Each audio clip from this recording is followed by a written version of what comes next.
If you could start by telling us your name and what you are here at the Humanist Conference for. Okay, my name's Darrel Ray. I'm the president and founder of Recovering from Religion and the Secular Therapy Project. I'm here to represent those two components of our organization to people here at AHA. Okay. A lot of my readers don't know what a humanist is, so one of the questions I'm asking those that I'm interviewing here, what is a humanist?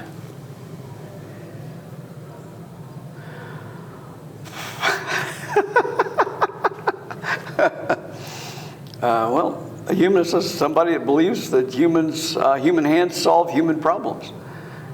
And we believe things like people are more important than beliefs. And most humanists are also non-theists.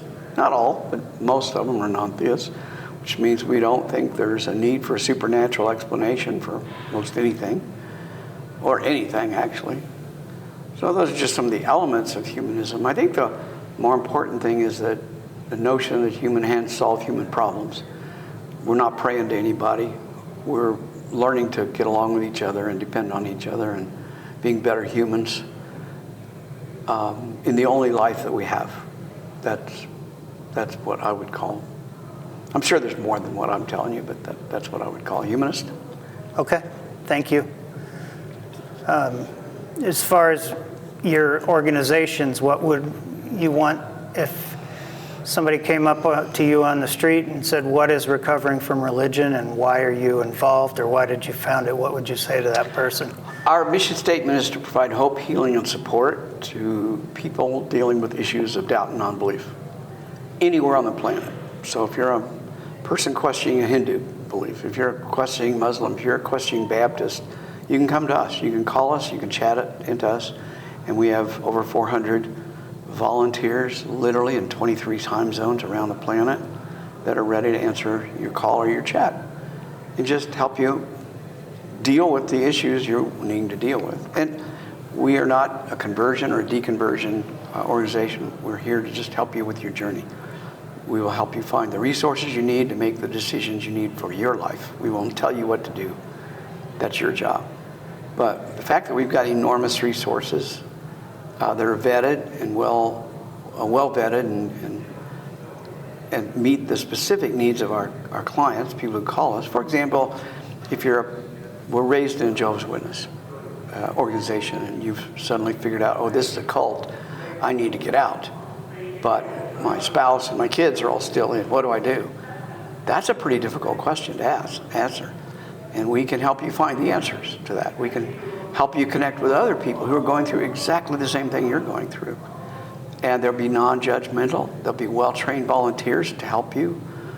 And they're just there to ask questions. They're not there to tell you anything. They'll help you figure out, you know, the best answers come from really good questions. That's kind of our philosophy. We don't tell people what to do. We help them find themselves what to do. If you're an ex-Hindu or if you're somebody Muslim dealing with the fact that you live in Saudi Arabia, we get phone calls from Saudi Arabia. We get chats from Pakistan, Bangladesh. These are dangerous countries for people that are leaving Islam. And we have resources to help people along their journey of leaving any religion, not just Christianity. We're started in North America, but we're global. We've got volunteers probably in 30 or 40 different countries, from Argentina to Moscow to Perth, Australia, and New Zealand to Washington, D.C. So we got people everywhere. Just as an aside, you mentioned Bangladesh. That's where I spent the first 5 years of my life as a missionary kid for evangelicals. Wow, yeah. Then we went to Haiti afterwards. From one fire to the other fire. Yes. Wow, that's something else. So I guess my next question for you would be, how did you determine that there was a need for this kind of an organization, and what brought you to the place where you realized I could help people find their way in life? I'm a clinical psychologist and later an organizational psychologist. So I know a lot about organizations. I know a lot about mental illness. And in my career, I noticed a lot of people having mental challenges that seemed to be directly related to the way they were, what religion they were raised in. So I've seen that in my whole career. In 2008, I wrote a book called The God Virus. I own that, by the way. Well, good for you. I wrote The God Virus and published it in 2009. And even before I published it, I handed the manuscript to some people for feedback, as most authors do. And I immediately started getting feedback from people like, wow, this explains my life, or this explains some reason why I feel the way I do. And I was getting really important feedback from people, and it just made me think I knew there was a problem, obviously. I just hadn't personalized it as much as when I had people actually reading my book. After the book came out, I had hundreds of people contacting me, asking me for help. I couldn't possibly help all those people. So I decided to start a support group, a peer support group, not a psychotherapy. I couldn't possibly do that for thousands of people. And the first time I did it was in a restaurant, a back room of a restaurant. 11 people showed up to the meeting. I announced it a couple weeks ahead of time on meetup.com. And of those 11 people, I only knew one of the people. And I just asked two questions. How did religion hurt you, and how have you benefited by leaving religion? And over a course of about 3 hours, I had people crying, hugging, people who'd never met each other, hugging each other and telling their stories and just dumping their souls out to us. And at that moment, I realized this is really powerful. Just telling your story is powerful. And all these people needed a facilitator like me to sit there and kind of make sure everybody got their say in. But if I could just manage the group, people were going to heal themselves through telling their story and listening to other people's stories. That was the beginning of recovering from religion. After 3 hours, the restaurant manager was kicking us out because he was closing the place down. And that, as I walked out, I thought, okay, I need to start an organization. So April of 2009, almost exactly 14 years ago, this is May of 2023, we started Recovering from Religion. And it's grown for 14 years to get bigger and bigger and bigger. We now have over 65 of those groups, face-to-face groups, meeting in places like Sydney, Australia, or Los Angeles, or Seattle. The people, Washington, D.C., we had a very good group there. And these people coming together about once a month at a coffee shop or somewhere, just sitting down and talking, telling their stories and listening to other people's stories. It's a very healing process. And we've got a trained volunteer that runs every meeting based on some real clear guidelines about how we facilitate those. Then I saw a big need for therapists because it was hard to find good therapists who understood religious trauma, understood how religion impacts people. And that helped me, lead me to think I should start an organization that we now call the Secular Therapy Project. And that is a database listing of vetted therapists that right now we're at 737 therapists that have been vetted.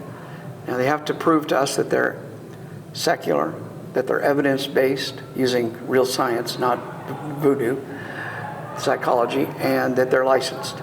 If they can prove to those three things, then they get in our database. We turn down about 30% of all applicants because they don't meet those criteria. We're now in 9 different countries. We've got therapists in 9 different countries, and we'd like to expand even more. Excuse me. The problem is that therapists can't leave their religion out of their therapy. Many therapists can't. So, a good Catholic therapist is probably going to bring their Catholic ideology into the therapy session. So we're here to help prevent that and help find therapists that won't do that kind of inappropriate and unethical behavior. That program started in 2012, so we've been going 11 years now. The Secular Therapy Project. We have over 32,000 clients in our database, people who come to us searching for a therapist. And like I said, 737, I think, was the last count for therapists. So it's a growing organization. We are constantly adding new volunteers. We have a very rigorous training program for all of our volunteers. Nobody touches our clients until they've gone through a fairly rigorous training. We're all volunteer. Nobody gets paid. I don't get paid. We all volunteer our time to help other people. Many of our volunteers have come out of difficult religious backgrounds, maybe a cult, but even mainstream religions can have cult aspects to them. Baptists, many people would not consider Southern Baptists a cult. Boy, they sure look like it when you look at how they treat people in the most basic way, shaming people for their bodies, shunning people who are gay or LGBTQ. There's purity culture. There's so much that's going on in what we would consider a mainstream religious organization. And these are damaging. These are really damaging. And that's part of what led me to start talking about religious trauma, which is kind of the kick I'm on right now. In fact, I just got back last month from a almost month-long tour of Australia, speaking around the country on religious trauma in your brain. What's going on in your brain?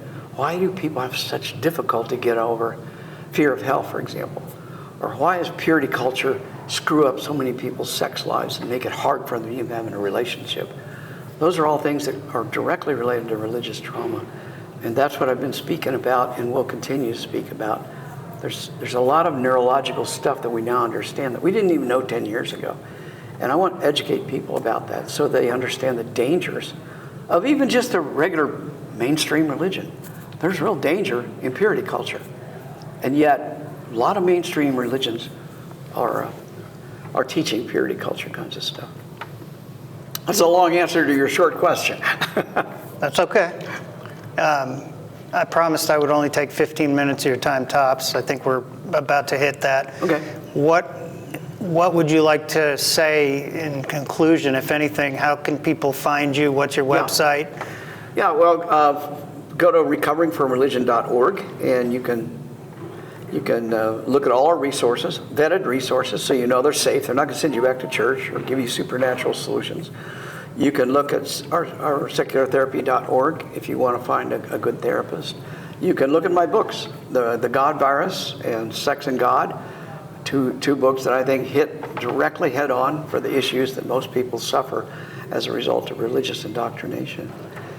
I've got lots of YouTube videos. We have RFRX we do every Monday, and it's usually a good speaker, some expert in the area of some area, speaking by Zoom, and those are all archived, and you can go watch any of those on a wide range of subjects related to religion, religious trauma, and stuff.